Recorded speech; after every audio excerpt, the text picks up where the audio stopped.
शास्त्रों में, पुराणों में, रामायण में, भागवत में उसकी बहुत बड़ी महिमा है। हमने जब पार्वती की विदाई हो रही थी उस समय पातिव्रत धर्म का वर्णन करके सुनाया था आपको। जब पार्वती की विदाई होने लगी तो मैना ने पातिव्रत धर्म की शिक्षा दी अपनी बेटी को।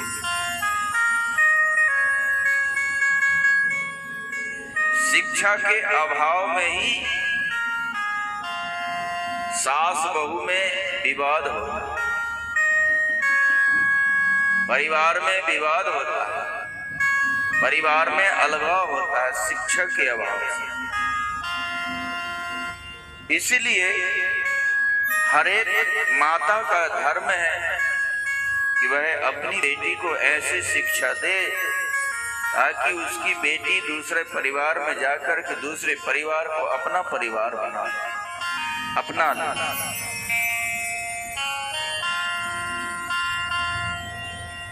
हर एक बहू सास को अपनी माँ समझे और हर एक सास बहू को अपनी बेटी समझे।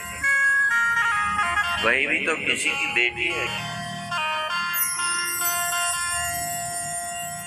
और देखा जाता है कि वर्तमान समय में सास बहू के विवाद की वजह से ही परिवार में अलगाव होता है, बेटा माता पिता से अलग हो जाता है।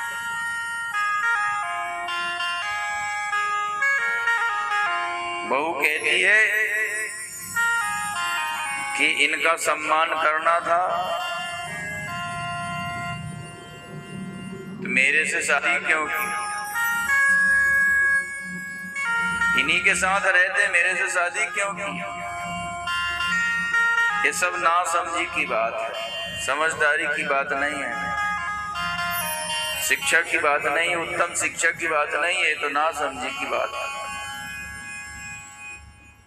पुत्र को सर्वप्रथम माता पिता का सम्मान करना चाहिए, क्योंकि माता पिता नहीं होते तो पुत्र कहां से आता जगत में।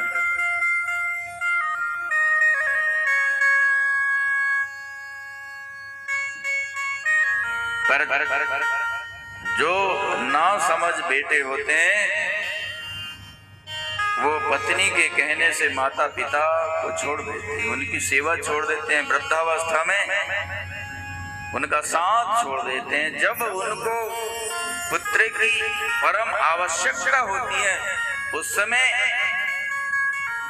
पुत्र उनका साथ, वो जीवन निर्वाह करता है।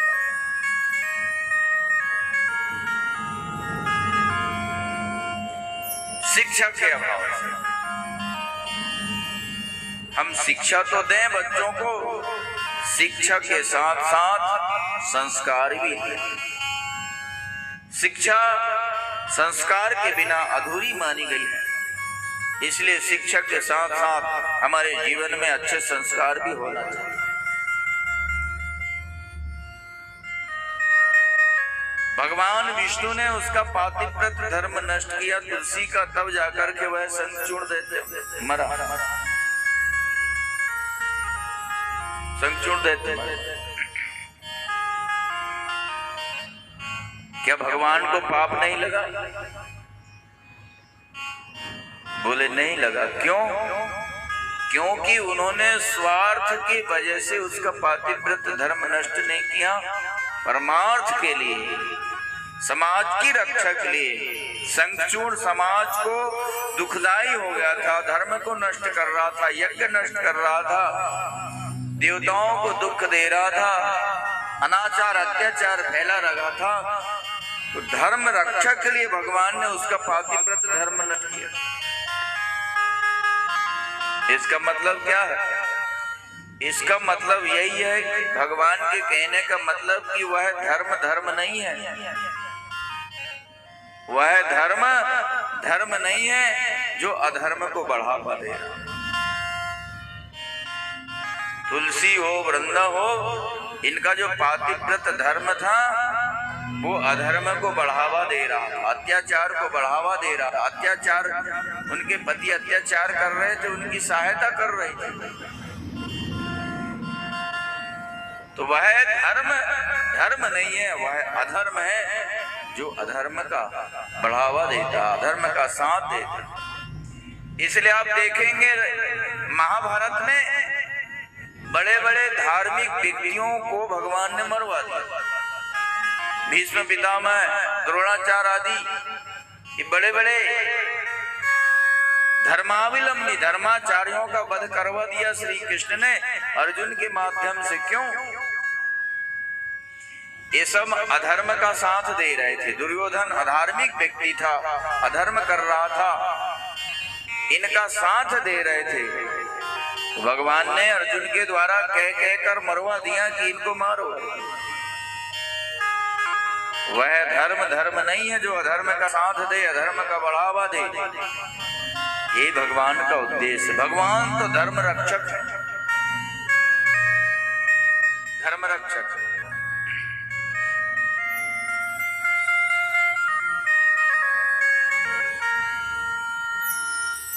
भगवान ने पातिव्रत धर्म नष्ट किया वृंदा का और तुलसी का, पर उनको पाप नहीं लगा। क्यों?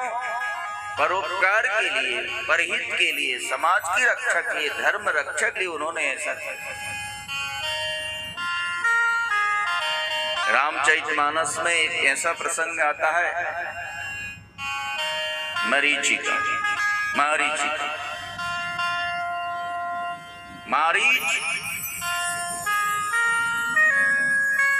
रावण का मामा, और वह मृग बन गया, झूठा मृग बन गया, छल किया श्री राम के साथ और सीता का हरण करवा दिया। सीता का हरण करवाया तो कपट दोनों ने किया। मारीच ने भी कपट किया और सीता ने भी कपट किया, क्योंकि रावण ने असली सीता का हरण नहीं किया, सीता जी की छाया का हरण किया। असली सीता को प्रभु श्री राम ने अग्नि में छुपा दिया। भगवान श्री राम ने कहा कि सीते, जब तक मैं निशाचरों को नष्ट न कर दूं तब तक तुम इस अग्नि में छुप करके रहो। भगवान श्री की आज्ञा पाकर के सीता जी ने अपने ही जैसा रूप, शील, स्वभाव, एक छाया की सीता बनाकर रख दिया और असली जो सीता थी वह अग्नि में प्रविष्ट हुई और रावण वध हो गया। तो वही जब अग्नि परीक्षा ली श्री राम ने, जानकी जी उसमें प्रविष्ट हो गई, तो जो नकली सीता थी, छाया थी, वह जल गई और जो असली सीता थी वह प्रकट हो गई। तो कपट दोनों ने किया, मारीच ने भी कपट किया, सीता जी ने भी कपट किया, पर मारीच को दंड दिया गया। भगवान श्री राम ने मारीच को मार दिया, वध कर दिया और सीता जी पूजनीय हो गए। सीता जी पूजनीय हो गए। क्यों? सीता जी ने कपट क्यों किया? यक्ष, गंधर्व, देवों, राजों की कन्याओं को रावण ने बंदी बना रखा। उनको बंधन मुक्त कराने के लिए ही सीता जी रावण के बंधन को स्वीकार करती हैं और वहां रावण के यहाँ लंका में रही। लंका में सीता जी इसलिए गई पराई नारियों को बंधन मुक्त कराने और मारीच ने, पर उनके उद्देश्य की वजह से एक को दंड दिया जाता है और एक को पुरस्कार दिया जाता है। डाकू इसलिए हाथ काटता है उसको जीवन लेने के लिए, और डॉक्टर इसलिए हाथ काटता है उसको जीवन दान देने के लिए। जीवन की रक्षा के लिए डॉक्टर हाथ काटता है। यदि हाथ में कोई रोग हो गया और डॉक्टर को लगे कि यह रोग पूरे शरीर में फैलने की संभावना है इस रोग, तो वहां से वह काट देगा अंग को, सारे शरीर की रक्षा के लिए। तो डॉक्टर शरीर की रक्षा के लिए हाथ काटता है, इसलिए उसको पुरस्कृत किया जाता है और डाकू जीवन को समाप्त करने के लिए हाथ काटता है, इसलिए उसको दंड दिया जाता है, उसको दंड दिया जाता है।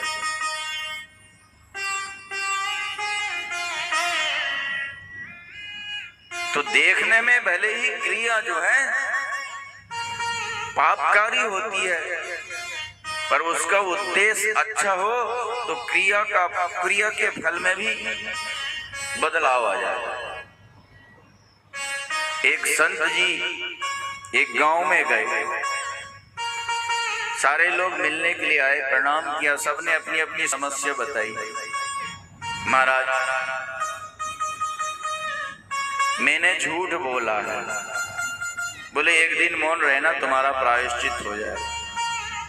मैंने चोरी की है, दान कर देना किसी गरीब को, तुम्हारा प्रायश्चित हो जाएगा। सबने अपनी अपनी समस्या बताई और संत ने उसका समाधान निकाला। एक व्यक्ति आया और कहा कि महाराज, मैंने 70 हत्याएं की है, मेरा तो प्रायश्चित असंभव है। महात्मा भी कांप गए सुनकर के, 70 हत्याएं, पर चिंता मत करो, सबका समाधान। बोले एक डंडा लो, उसमें एक काला झंडा लगाओ और सारे तीर्थों में भ्रमण करो, स्नान करो। जब ये काला झंडा सफेद हो जाए तो समझ जाना तुम्हारा प्रायश्चित हो गया और तुम लौटकर मेरे पास आ जाना। वह काला झंडा लेकर सारे तीर्थों में घूमा, भ्रमण किया, स्नान किया, पर कहीं भी उसका काला झंडा सफेद नहीं हुआ। घर लौट रहा था, मेरा प्रायश्चित असंभव है, बहुत बड़ा पापी हूं मैं।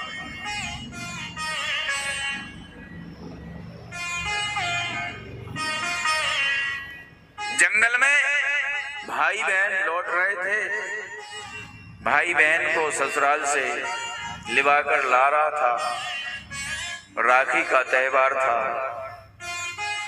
10 चोर मिल गए और भाई को बांध दिया पकड़कर।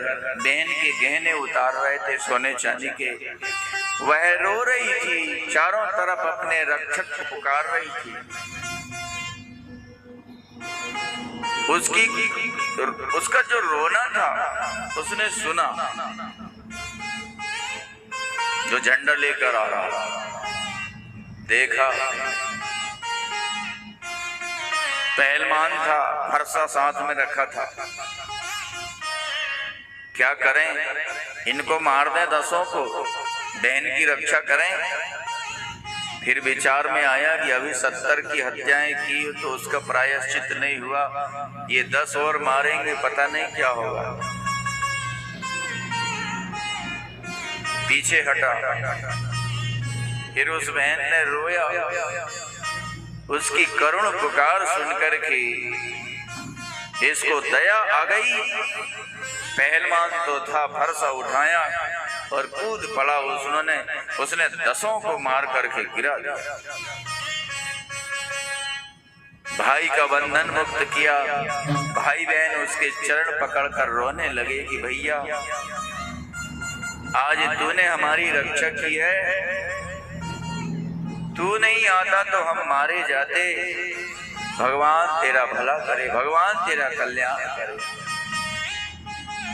उसका जो काला झंडा था सफेद हो गया, काला झंडा सफेद हो गया। बड़ा प्रसन्न हुआ, गुरुजी के पास गया। गुरुजी ने पूछा कि बेटा, कौन से तीर्थ में तुम्हारा ये काला झंडा सफेद हुआ है? गंगा, जमुना, त्रिवेणी, रामेश्वर। बोले गुरुजी, किसी तीर्थ में काला झंडा सफेद नहीं हुआ, न गंगा, न जमुना, न त्रिवेणी, न रामेश्वर, कहीं नहीं। फिर बोले जैसे 70 वैसे 80 इसी तीर्थ में हमारा काला झंडा सफेद। कहने का तात्पर्य, देखने में क्रिया पापकारी, अधर्मकारी, नरक देने वाली लगती है, पर वह पुण्य हो गया, पुण्य का कार्य हो गया, पुण्य का कार्य हो गया।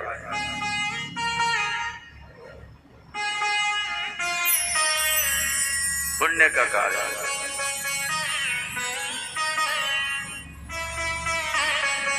भगवान भोलेनाथ परम कृपालु है, परम दयालु है। एक लोटा जल चढ़ाकर एक बिल्व पत्र चढ़ा देने से बहुत प्रसन्न हो जाता। किसी ने एक लोटा जल चढ़ाकर बिल्व पत्र चढ़ा दिया तो भोलेनाथ सोचने लगते हैं कि इस पुरुष को, इस व्यक्ति को मैं क्या दे डालूं, मेरे पास ऐसी अदेय कोई वस्तु नहीं है। भगवान शिव परम दयालु, परम कृपालु। दयालु तुम्हारी दया चाहता हूँ, दया चाहता हूँ। दयालु तुम्हारी दया चाहता हूँ, दया चाहता हूँ। दयालु तुम्हारी दया चाहता हूँ, दया चाहता हूँ। दयालु तुम्हारी दया चाहता हूँ, दया चाहता हूँ। चरणों में थोड़ी जगह चाहता हूँ, चरणों में थोड़ी जगह चाहता हूँ, जगह चाहता हूँ। दयालु तुम्हारी दया चाहता हूँ, दया चाहता हूँ। दयालु तुम्हारी दया चाहता हूँ, दया चाहता हूँ।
भगवान दिखा नहीं पाए।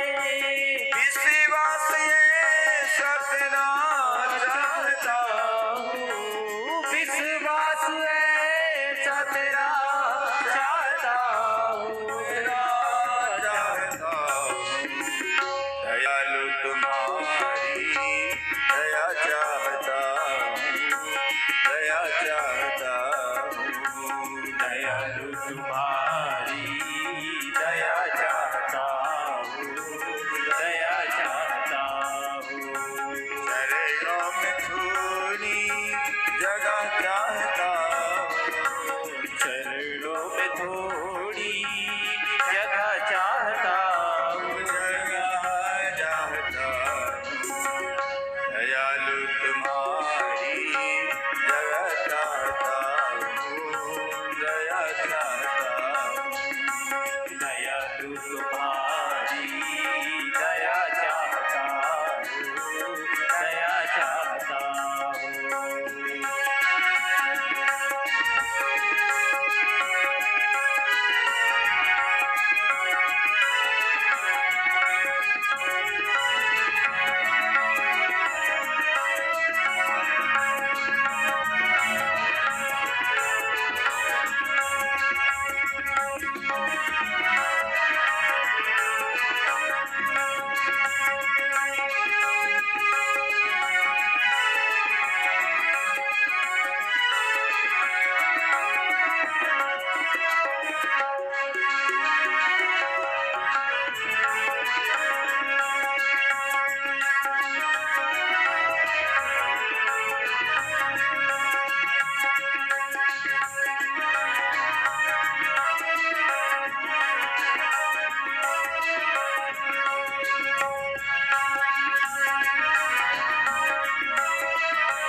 नजरे करम हुई न तुम्हारी, नजरे करम हुई ना तुम्हारी, नजरे करम हुई न तुम्हारी।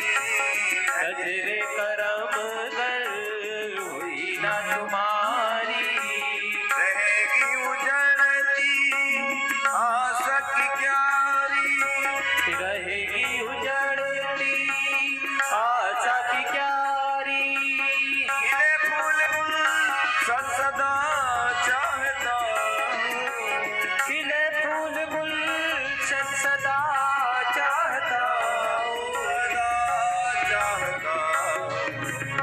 दयालु तुम्हारी दया चाहता हूँ, दया चाहता हूँ। दयालु तुम्हारी दया चाहता हूँ, दया चाहता हूँ।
मिले भीख तेरी दया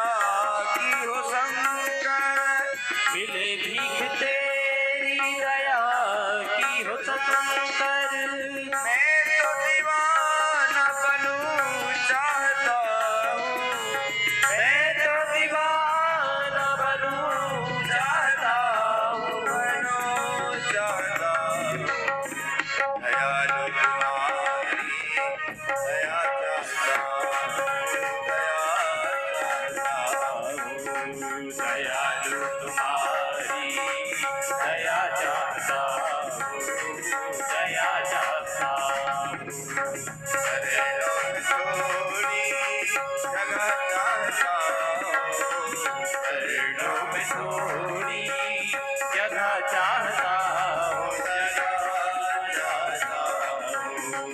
दयालु तुम्हारी दया चाहता हूँ, दया चाहता हूँ।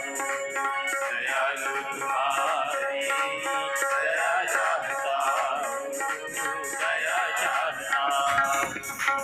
दयालु तुम्हारी दया चाहता हूँ, दया चाहता हूँ।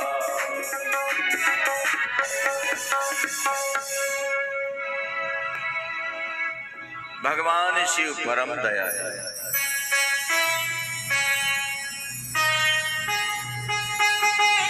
युद्ध खंड की कथा चल रही है। भगवान शिव ने बाणासुर के ऊपर दया। बाणासुर शिव भक्त